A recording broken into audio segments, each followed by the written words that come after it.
باپ بنا گدھا پارٹ 1۔ ایک وقت کا قصہ ہے، کسی گاؤں میں ایک بوڑھی جادوگرنی رہتی تھی۔ لوگ اس سے کالا علم کراتے تھے، جس کی وجہ سے لوگوں کے گھر میں لڑائی جھگڑے زیادہ ہوتے تھے۔ اسی گاؤں میں شایان اور ایان نام کے دو بھائی رہتے تھے، جن کے پاس ہرا بھرا کھیت تھا۔ دونوں آدھے آدھے اس کھیت کے مالک تھے۔ ایان، پھل تیار ہو گئے ہیں، انہیں لے جا کر منڈی بیچو اور پروفٹ کے سارے پیسے میرے اکاؤنٹ میں ٹرانسفر کر دو۔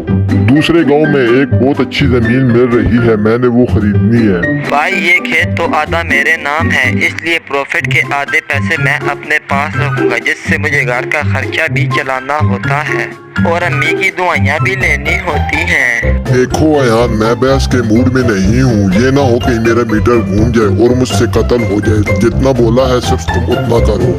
بھائی صاحب، مجھے ڈرانے دھمکانے کی ضرورت نہیں ہے، کیونکہ پروفٹ کے آدھے پیسے تو میں اپنے پاس ہی رکھوں گا۔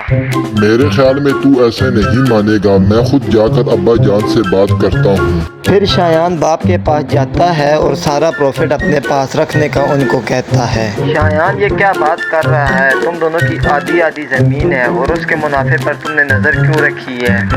ایان نے ہماری دعائیوں اور گھر کا خرچہ بھی انہی پیسوں سے چلانا ہوتا ہے۔ ابا جان، اگر ایسی بات ہے تو ساری زمین میرے نام کر دو، میں آپ کی دعائیوں کا خرچہ اور گھر کا خرچہ خود ہی چلا لوں گا۔ بس شایان، جس طرح کی تمہاری بیوی ہے نا، وہ سارے پیسے ایک دن میں ہی اڑا دے گی۔ بس میرا آخری فیصلہ ہے، تم ایان کے منافع کو ہاتھ بھی نہیں لگاؤ گے۔